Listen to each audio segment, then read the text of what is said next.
July 1945, Downton Abbey. When Thomas thought back to the first time he had seen Ernst Scholz, the main thing he remembered was the boy's image, as if his father had grown young and was standing before him. He had known Werner Heisenberg since the time he had arrived at Cambridge, and he had been visiting Milo. Sure of himself, charming, talented, and had the killer attraction of high intelligence in the only field of study Milo was interested in. But Milo had told Thomas she had no interest in the man, and at that time, he believed her. He believed her still, up until the last time that he had seen her, when she had her name put to Chadwick's academic paper about the neutron, 1932. And she had gone back to Germany, and then to Bedford, purportedly to be with her aunt, and work for the Marconi Company. Apart from several letters, he had heard nothing from Milo since then, until the fateful telegram. What had crushed Thomas Barrow the most was that he had not known Milo had been in Germany at the time,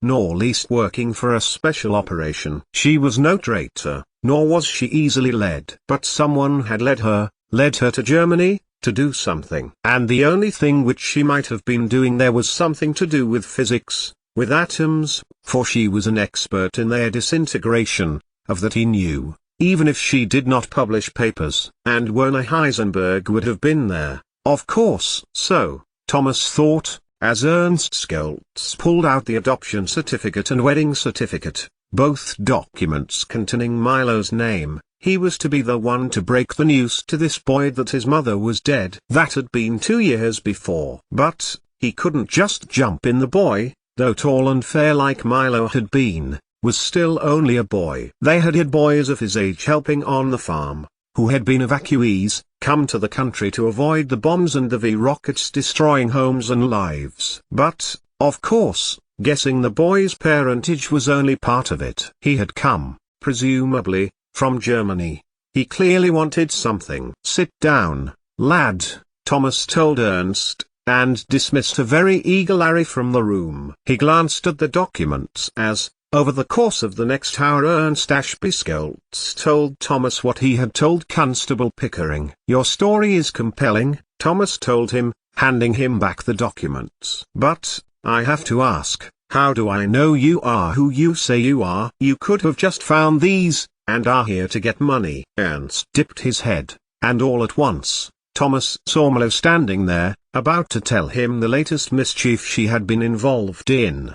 His heart grew pain for a moment as his question caused difficulty for the boy. I cannot, of course, Ernst admitted. But, I do not want money. I do not want wealth. Just to know my mother. It took Thomas 3 days to break the news to the boy that his mother had been killed in Germany. He showed him the telegram. Thomas knew nothing of his father, except for his time in Cambridge, which had not been pleasant thoughts for Thomas, when he felt he had been losing Milo. And he had been right. The boy did not want to say the man's name, for whatever reason. That he had come to Downton to find Milo, rather than stay in Germany to look for his father, was one of the things he had told Lady Mary, when she asked about the visitor. But, no one would want to stay in Germany, after our allies have defeated the Nazis, Mary Crawley pointed out. We cannot know what the boy is thinking, Thomas replied. A week ago, his parents were Elsa and Max Scholz. Since then, he found out he had an English mother,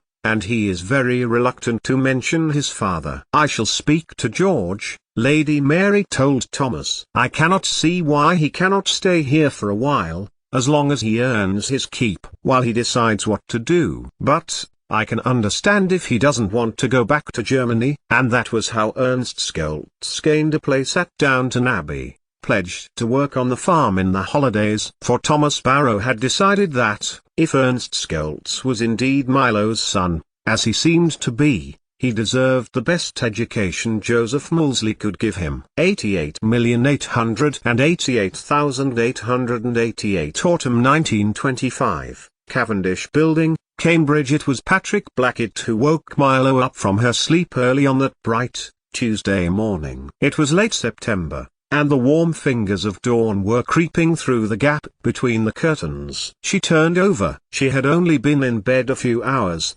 Having been using the Cavendish overnight to collect radio wave data over long distances, Chadwick thought it had potential, and was similar to the work Cockcroft and Walton were doing. Milo had also been working with Chadwick in his pursuit of the cause of the extra mass inside atomic nuclei. So far, he had concluded it was not a proton and electron tightly bound. Something was there, but how to show it? More bangs on the door, and the voice of Blackett came through again. "Get up, Ashby." "It's me, Blackett." More bangs. "Come on, Milo. It's important." Slowly, carefully, Milo pulled herself out of bed and trod the bare boards with her bare feet, reaching for her coat as she got to the door. Blackett said nothing about her appearance, but stepped past her. "What is it, Blackett?" Milo asked, sleepily. "I came up at about 3. But she broke off when Patrick Blackett took her by the arm and guided her into the kitchen, sitting her down in the chair at the table, then sitting down next to her. Milo made to get up, but he put his hand to her shoulder and pushed her back down. "You'll need to be sitting down for this," he told her, and Milo noticed his face was severe. Was it HB? Had Planck told him to tell Milo not to come after all? A void in her stomach opened up and she felt sick, her mind running over the possibilities. She was British, and so as German scientists being excluded from the 1921 Solvay conference. Was she being kept back? Or that she was a woman? Or, Blackett's voice bisected her thoughts as he placed a hand on her arm. "Ashby, listen," he said to Milo. His voice low, serious. "I took a telephone call from Lord Grantham at Downton Abbey not an hour ago." He broke off, and looked at her face, his eyes meeting hers. "Do you know who I mean?" Blackett checked. "Yes." Milo nodded, her face matching his. "You know I do. You went to his house, when I read Ernest's work." "You?" Blackett nodded, waving his other hand between them. "So, you understand that a telephone call from Lord Grantham himself would mean the matter is serious." Milo's sleep-deprived brain thought over the name, Lord Grantham, as Blackett continued to talk to her, to tell her something important. She shook her head, hoping it might bring a bit of life back into it. She heard Blackett tell her, in somber tones, about Thomas, and a bath, and that he had been found. All discreet things, making no connection in her mind. It was only when Blackett said, "Sod the work, Milo, the man you are married to tried to kill himself," that Milo was snapped back into reality. She had been protesting to him that she could not leave the laboratory, or where would Chadwick's work be? Where would her own? And Blackett offered again to drive Milo to the station, so she could get there as soon as possible. Under ordinary circumstances, she might have dismissed Blackett, and told him not to come with her, but Milo found he had already bought 2 tickets at the ticket office and was sitting next to her as the train expelled its steam as it pulled away from the platform, engulfing the immediate area with hot gas. Milo felt like it had invaded her brain, and she sat next to her colleague, brain foggy with details that she was trying to piece together. She could not think what he had told her. It was as if she were looking at a jigsaw puzzle with all the pieces in front of her ready to put into place but with no idea where to start. Blackett stood up as they got to Newark, and began to pace down the corridor just outside their section. He lit up a cigarette and opened a window. Milo watched as the smoke mingled with that of the engine as it raced by. Thomas. Her Thomas, who had been in her life since she could remember. Her Thomas who she just hadn't got round to writing to yet. Her Thomas, who had become so miserable he wanted to leave this world. And then hot anger overcame Milo. An ingot of steel forged in the fires of her stomach, turning and twisting as it took shape. She put her hand to it, as if trying to ease the pain by grasping under her coat, and across her dress. Anger. How had the people at the big house let that happen? What possible things had gone on that had made him so miserable? Milo could not think of a situation where he might have done something so wrong, for he would have been sked for it. And she would have heard. Surely she would have heard. He had the money, and the cottage. Here. The compartment door was opened by Blackett and he thrust a sandwich wrapped in newspaper into her hand. In the other he had a china teapot. 2 cups, saucerless, were dangling from his fingers. They were for the dining car, he told her. I paid the maitre d' so we could have them. He was very obliging. Of course he was, Milo thought. You could charm the birds down from the trees. And that's why we like you being on our side. Then she turned away, angry with herself. Wasn't it Blackett who she had turned to when Thomas has taken his conjugal rights? Hadn't his suaveness been replaced with bitterness? Had it begun then? Was that why Blackett had come with her now? She looked at the sandwich, beef between two thick, dark slices, and put it to her lips, biting as well as she could, but only a small piece made it into Milo's mouth, and she chewed on it, effortfully. She glanced to Blackett, who had perched the 2 old Rose Royal Downton EA cups on the small table near the window and had poured tea into them. He passed one to Milo, who took it. Thank you, she said, weariness overcoming her now. She wanted to sleep, despite the desperation in her mind. She wanted to. And Blackett was holding her shoulder, rousing her. The train stopped at the station as it was. No teacups now were in the compartment, and Patrick Blackett had shouldered her bag. Ashby, come on, we need to alight here. And they alight, and sooner than Milo realized she was on the station platform at Downton, the village half a mile up the winding road to their right, the Abbey a mile further on after that. Walk, Milo told Blackett, but by the time they had got to the outskirts of the village, where Crawley House stood, she was exhausted. I'll ask here, see if I can find someone with a car, Blackett told her, and Milo hadn't the energy to explain that she knew the lady who lived there. Instead, she watched the village life. 2 women, one hurrying towards the post office. A man on a bicycle heading towards the Grantham Arms. The church before her, where she had stood so many times, most of the time to get a view of the spire. Her transmitter post was still there. Milo, a voice came behind her. And within minutes, she and Blackett were sitting in Mrs. Crawley's living room, being offered tea and cakes, as Isabel Crawley made her heart feel better by filling her in on what had been happening. Well, of course, that meant Cousin Violet took it personally, went off to the south of France. She will come back, we trust. And then, young Daisy, of course, sitting her matric, and passing with the highest of creditations. Is that the Daisy you spoke of? Blackett put in. Milo turned to her, another wasted cup of tea in her hands, as she looked to him. Who you tutored via post? He turned to Mrs. Crawley. Milo does not always say of her achievements, Mrs. Crawley, but she spent a great deal of her time working with Daisy on several things, mathematics, logic, grammar, history, but Milo shook her head and got to her feet, trying to throw away the mantle of words that was surrounding her. And she told me of a car crash, where one of the drivers died, and that Lady Mary had been sweet on one of the others, and that Mrs. Hughes had hurt her wrist, but it was a ruse to trick Mr. Carson. She felt Mrs. Crawley's eyes on her. Patrick Blackett looked across to her too, and then back to Milo. But, what of Thomas? She demanded. What did he do so wrong, that he wasn't cared for in the big house? He has lived the work there nearly all his life. Milo shook her head. He told me he was looking for another position. But why? And her words were not for Isabel Crawley any longer, nor for Blackett, but to the universe in general, to whoever or whatever had ordained this. I don't matter. He matters. She looked to Mrs. Crawley.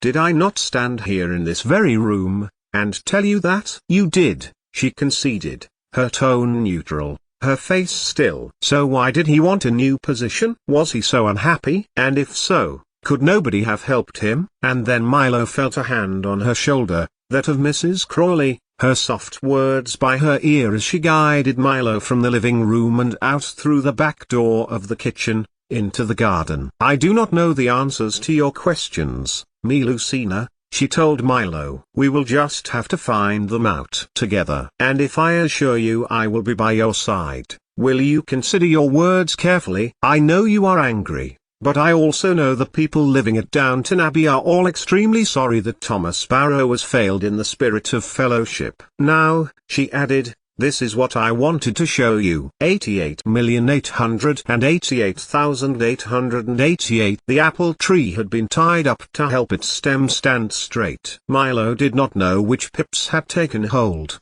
but it soothed her to think one of them had. 2, Mrs. Crawley told her, and pointed to another. Milo thought back to when she had decided to plant them. Mrs. Crawley had offered her a space. It had been when she had lost the child, the product of the rape she had endured by Tom Branson. And then her heart sunk lower. He had returned, hadn't he, from America? He had broken his gaze, so she should resume her Troscad. For it was Tom Branson who was driving the car that pulled up into the drive of Crawley House a few minutes later. Mrs. Crawley had put in a call to Downton Abbey asking for a vehicle, and Milo stood, staring at it for the longest time. It won't do to lollygag now, Blackett told her, assuming her reluctance to go was a reluctance to face Thomas Barrow. He is alive, and doing well. Yes, he is, Mrs. Crawley assured her. Dr. Clarkson has seen him, to mend him. And his mind? Milo asked. Because I am sure his mind could not have broken on its own. Someone was to blame, someone had caused this. And she recalled a saying that she had heard in Downton Abbey, when the Countess had been mourning the loss of Sybil, to the touch Dean sitting behind the wheel over there. Lord Grantham had told her, love gives someone else the power to hurt us. If we are hurting, it is because our darling daughter was loved by us so very much. So Milo got in,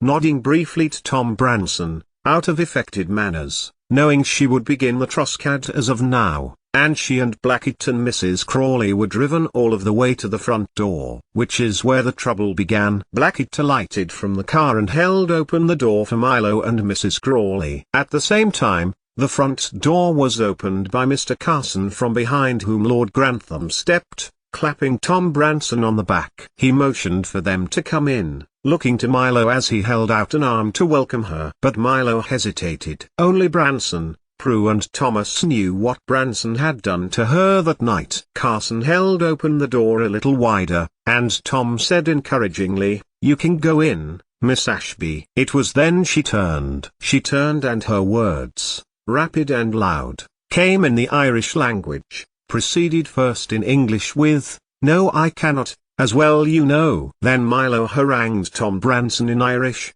as he stood there, silently, accepting being berated. Those around them saw Milo, without hesitation, reel off what seemed like a list of things, while Branson simply nodded. In the end, Lord Grantham lost his patience, and stood between Milo and Tom, and asked, "What on earth is going on?" And to his son-in-law asked, "What is it?" "Irish business," Tom Branson told his father-in-law. "Then have it finished as soon as possible," Lord Grantham told him, and took a step back. Milo had had time to coalesce everything, and she knew then what she must do. "I am resuming my Troscad," Milo told him, in Irish, and took some steps past Blackett, and sat down on the step of the Downton Abbey.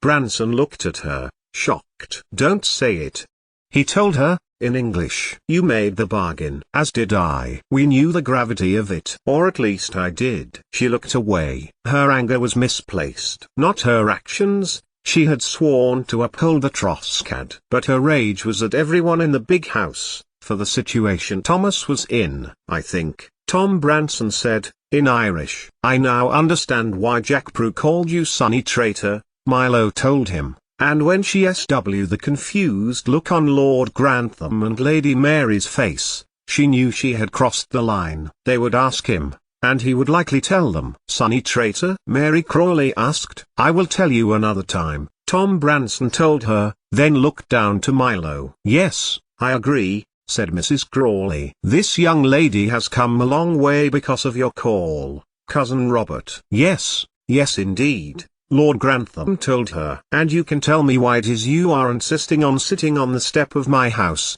Miss Ashby," he added, holding out a hand to Milo, who took it, and got to her feet. They passed into the drawing room, and Lord Grantham insisted she sat. They all did, and he told Milo what had gone on, how Miss Baxter and Andy had found Thomas unconscious, but not dead, in the bathtub. Mrs. Hughes had got him out of his wet clothes with their help, and Mrs. Crawley had tended his wounds. Dr. Clascon had come to see him when he regained consciousness. "Can I see him?" Milo asked. All thought of Tom Branson and the Trossard flying from her mind. Thomas, her Thomas, like a brother to her. She loved him. "Dr. Clarkson has just left," Lady Cora told her. "He says Thomas is asleep." "But, yes, of course, you must see him."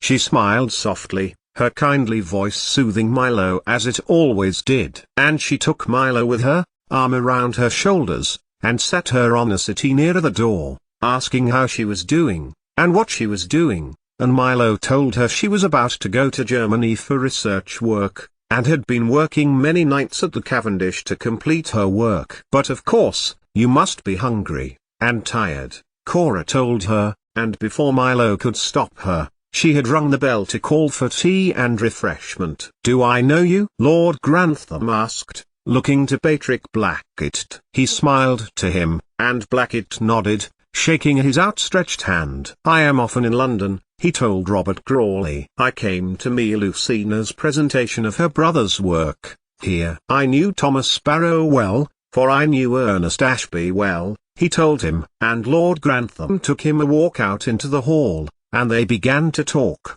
Blackett's altogether more palatable socialism coming to the fore as Lord Grantham discussed land and tenancies and pigs. As the door swung back the other way, Lady Mary Crawley and Tom Branson came back through into the drawing room. He nodded to Mrs. Crawley, but it was Milo who got to her feet, when Branson nodded in acknowledgement to her. "I told Mrs. Hughes she was to bring morning tea, and scones," Mary Crawley said, and behind her, Andy and Carson both came with refreshment. Mary Crawley's eyes met Milo's for a moment, then Milo made a dash between them. "Miss Ashby," called Branson, as she passed her. Had he not, Milo may have kept her cool. But he hadn't. So neither did she. "You came back," Milo told him, in the Irish. "I know ... and I am in hell," he replied, his tone plaintive. "You know Ireland ... I can never go back, and that is a lifetime for me. All know me as a sunny traitor." At this, Mary Crawley looked at him, recognizing the words from earlier. "I have to live with that for the rest of my days. I am an exile forever onwards." But Milo turned, glancing at the food, and then made to sweep out of the room. She passed Lord Grantham, and across to Blackett, who was giving her a "What's going on?" look. Before she had a chance to answer, however, a "Don't" came from Tom Branson. "Don't carry out the Trossard," he pleaded with Milo. "Please, Tom, what is this?" Lord Grantham asked, but Tom ignored him, and stood in front of Milo. "You ... are a better person than I will ever be, me Lucina," he added, shaking his head and looking down. "I am everything you called me that night ... I accept what I did to you, and wholeheartedly apologize. But I have Sibby, and one day, when you have a child ... another child ... you will feel the same ... Please," he added. "Don't do the Trossard." "Trossard?" asked Mary Crawley, desperate to understand what these Irish words meant. But Tom Branson waved a hand. Then, for Thomas's sake, Milo ventured, because it suddenly felt right to say what she was about to. "It is finished, to my satisfaction." Branson raised his head. And he had admitted the child, Milo thought. He must have been suffering about this on some level. It was right to absolve him, for it was true, he could never go back to his homeland, especially not with Jack Prue around. "No Trossard?" Thomas asked in English. "Number." And then she was aware of Lord Grantham, staring between the both of them again. "Can either of you tell me what in God's name is going on?"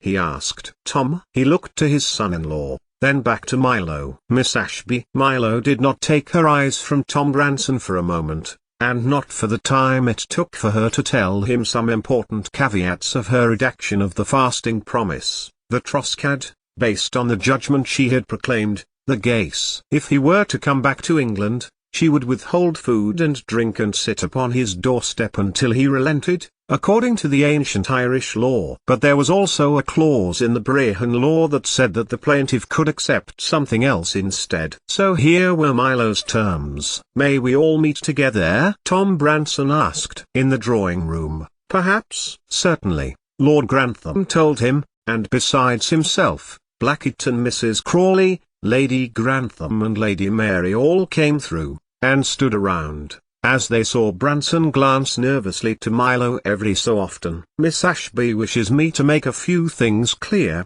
Branson began, getting straight to the point. "1. She is not Irish. And, 2. I wronged her on the basis of being Irish, which I should not have done, because it was wrong, and because she is not Irish," he added, labouring the point. "Wronged her?"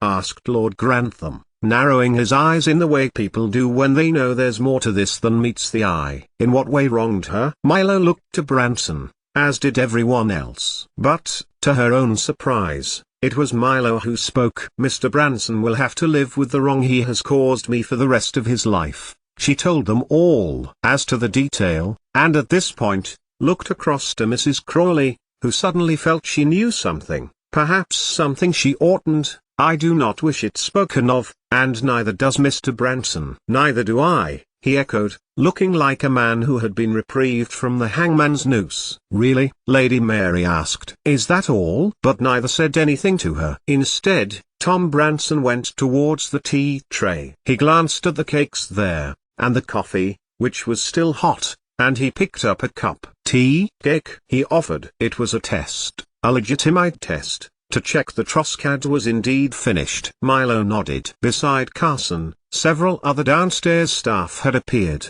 lingering in the doorway, attracted by the commotion. If she had been in a position to look, Milo would have seen Andy, and Miss Baxter. "My thanks, Mr. Branson." Milo nodded, and went to take it, making sure she took a big sip of tea and a bite of the cake. Colour flooded his face. Lord Grantham looked as if he were trying to make up his mind about what was going on. But Mary Crawley wasn't about to take this lying down. "Irish business," she scoffed, sauntering over to Tom. "Whatever next?" But Tom Branson was not going to let her off with that. "Yes," he told Mary, severely. "Irish business." But Mary was not at all pleased with the answer. "Irish business?"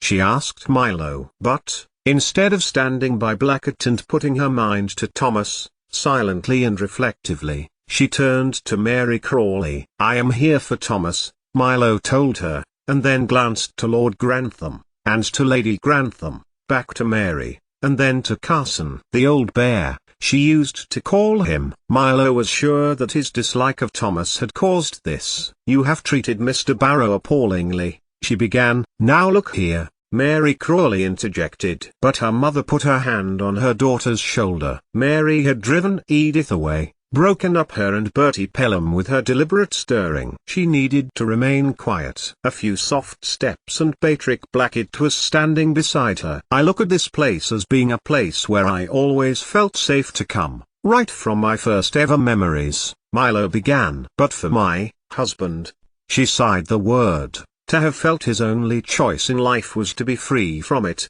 All of you, every one of you, have failed him in the spirit of friendship. In the spirit of humanity. You could not do for him what you would want done for yourselves in the same position, and that makes me disappointed.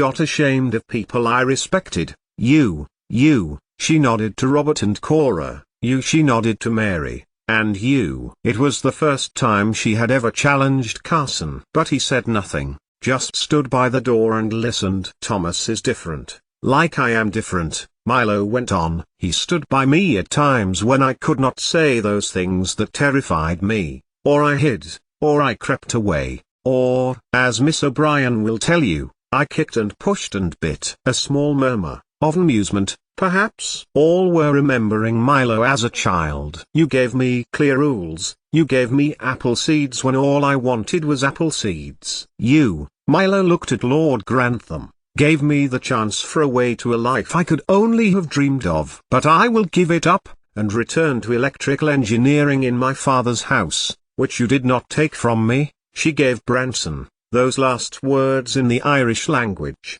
To make sure this never happens again, I went to Cambridge believing my husband would be cared for by you all as I was cared for by you all because ... no one, whether different or not, deserves what Thomas went through ... and Milo broke off, and glanced to Miss Baxter. I'll say no more, for no more needs to be said. And there was a silence for a time, before Lord Grantham stepped between them all, and gave a brief nod of his head. I think now we need time to reflect. Mr. Carson, please take the servants downstairs. They should sit in the servants' hall and have their dinner. We will wait and have a light supper at 8. Very good, my lord, replied Carson, and even he did not give Milo his customary glower. Miss Ashby. Lucina, Lord Grantham continued, please, remain here. Dr. Blackett can remain with you. Blackett gave a brief nod, and drifted a hand to Milo's shoulder. I can see you are most distressed. And then, much to Mary's obvious reluctance in leaving, Lord Grantham moved to the door, Cora reaching out as she passed, and Lord Grantham squeezing her hand for a moment. Then, he turned back to Milo. I had no idea Mr. Barrow was going through such trials, he told her. For that, I am sorry. Will it help you to know he may keep his job? Milo gave him a look back. Will you tell him, Lord Grantham? It is Thomas who must know this, must know that he is wanted. And you? What do you want, me Lucina? And at this, Milo had to hesitate. Then, she looked to Blackett, and smiled. I have been to Denmark, Lord Grantham, and across to Germany, to meet with the most brilliant minds in atomic physics. I could not done that without Thomas. He is the reason I get up in the morning, and steel myself to go to work, or talk to someone. She broke off for a moment, picturing him, happy Thomas, chastening her, encouraging her. I imagine what he would say, and she gave Robert Crawley a flawless imitation of Thomas Barrow. Don't you want to know what the day has for you? Milo nodded, holding back her tears, which had, in turn, been held back as her anger had taken precedence. Now her eyes flickered with tiny drops of moisture. We are all truly sorry for Mr. Barrow, for him, about him, that we did not notice how depressed he had become. Because, if you cannot look after him, then I feel I must come back, to live at the village, make electrical devices. It would do, for peace of mind. But this time it was Blackett who spoke. He put a hand on Milo's shoulder and then stood in front of her. You are brilliant, Milo. Please do not give that up.